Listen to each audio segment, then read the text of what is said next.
masuk Sya'ban perbanyak baca sholawat. Masuk bulan Sya'ban perbanyak baca. Ustazah kan kemarin Rajab abis subuh sama abis maghrib baca Allahumma firli warhamni wa tub alayya 70 kali. Lanjutin apa enggak? Enggak usah. Jadi itu memang bacaan khusus untuk bulan Rajab. Gantinya apa Ustazah? Balik aja kayak yang dulu-dulu. Maksudnya habisnya sholat ibu biasa baca zikir kan? Apa itu? Udah langsung aja. Tapi sisanya hari-harimu perbanyak baca sholawat. Kenapa gitu? Sebab di bulan Sya'ban adalah bulan turunnya firman Allah Subhanahu wa taala, ya ayyuhalladzina amanu shallu alaihi wa sallimu taslima. Wahai segenap umat yang beriman, bersolawatlah kalian kepada Nabi Muhammad dan ucapkan salam kepadanya. Bulan Sya'ban ini adalah bulannya solawatan. Dan memang bulan Sya'ban ini para ulama menyebutnya sebagai syahrut tahliyah, bulan berhias. Bulan bikin kita jadi kelihatan, jadi tambah cakep. Dan gak ada yang bisa bikin kita jadi tambah cakep kecuali kalau kita deketan sama orang yang cakep. Gak ada yang lebih cakep di alam semesta ini daripada baginda kita Nabi besar Muhammad. Deketi Nabi Muhammad, banyakin baca salawat padanya, maka kamu akan terciprati cahayanya Nabi besar Muhammad. Dengan itu nantinya kamu lebih siap untuk masuk kepada bulan suci Ramadan. Teman-teman sekalian, malam nisfu Sya'ban 14 malam 15 itu insyaallah akan terjadinya pada malam Jumat tanggal 13 Februari, hari Kamis malam Jumat tanggal 13 Februari itu ya, malam nisfu Sya'ban, namanya Lailatul Barat gitu ya, malam Lailatul Furqan, malam pemisah nasib-nasib manusia. Kata Allah Subhanahu wa taala dalam Al-Qur'an, a'udzubillahi minasyaitonirrajim, yamhullahu ma yasha'u wa yuthbit wa indahu ummul kitab. Allah Subhanahu wa taala menghapuskan apa yang telah tertulis di Lauhil Mahfuz atau menetapkannya. Apa yang telah tertulis dari nasib-nasib kita di Lauhil Mahfuz, ada yang ditulis, ada yang ditetapkan, ada yang dihapus. Nabi Muhammad ketika menceritakan tentang ayat tersebut, kata Nabi Muhammad, dzaka lailatun nisf min Sya'ban. Kejadian revisinya, isinya Lauhil Mahfuz itu terjadi pada malam nisfu Sya'ban. Innallaha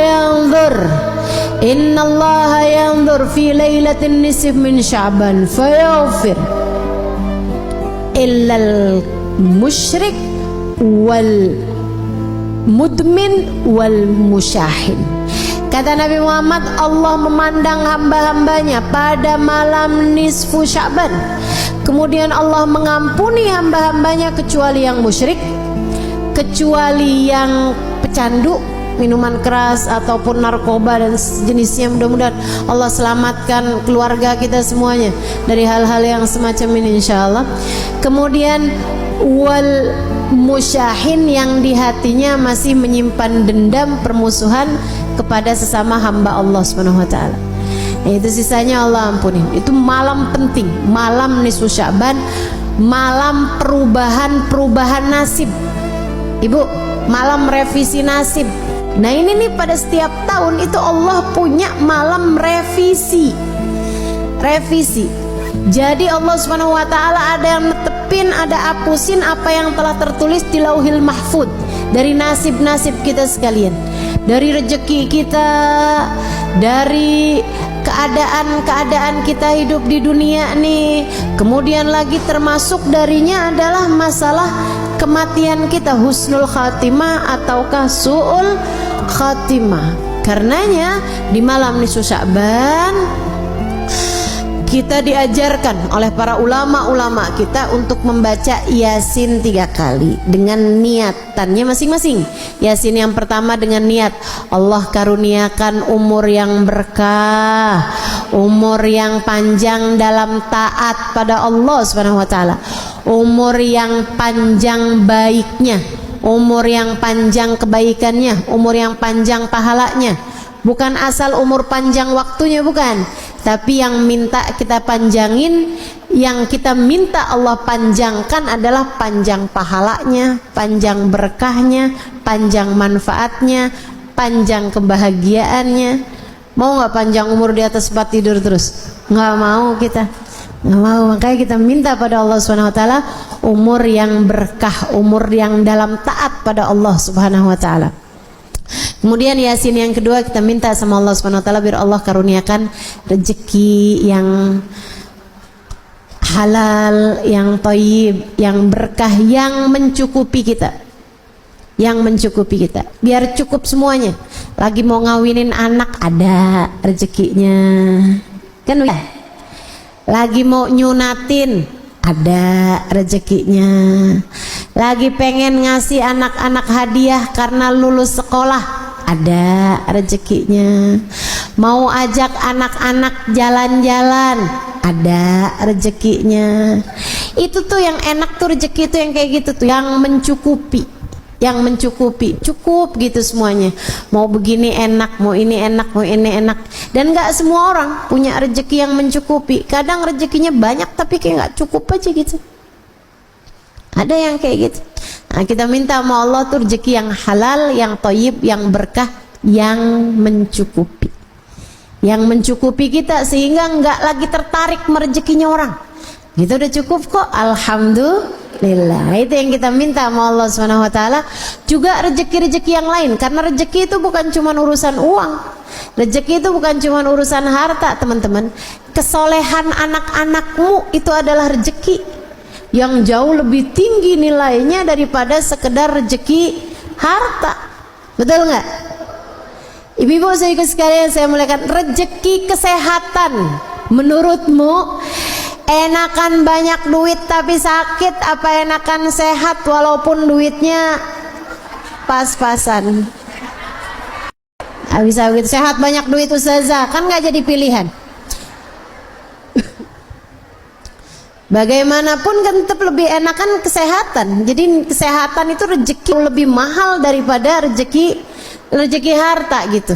Nah, kita minta semuanya sama Allah Subhanahu wa taala, rezeki harta yang thayyib, yang berkah.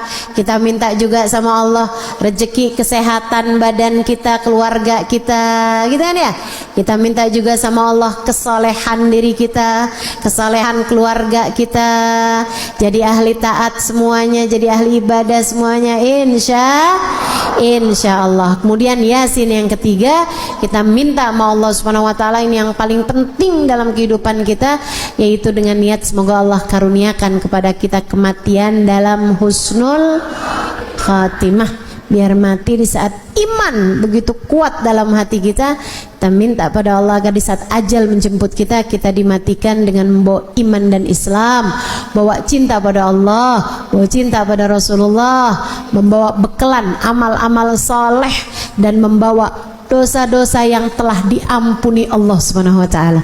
Jadi pulang nggak pakai bawa dosa lagi, karena semua dosa-dosanya telah diampuni Allah Subhanahu wa taala. Itu yang kita minta pada Allah Subhanahu wa taala, itu yang kita harapkan dari Allah Subhanahu wa taala. Jadi nanti malam nisfu Sya'ban kerjakan apa yang tadi telah saya sampaikan, baca Yasin 3 kali. Habisnya nisfu Sya'ban yang nggak biasa puasa sunnah nggak boleh lagi puasa sunnah. Tapi yang masih punya hutang puasa wajib tetap boleh mengerjakannya sampai di hari terakhir Sya'ban sekalipun. Hutangmu dari puasa Ramadan yang lalu harus dibayarkan sebelum datangnya bulan suci Ramadan.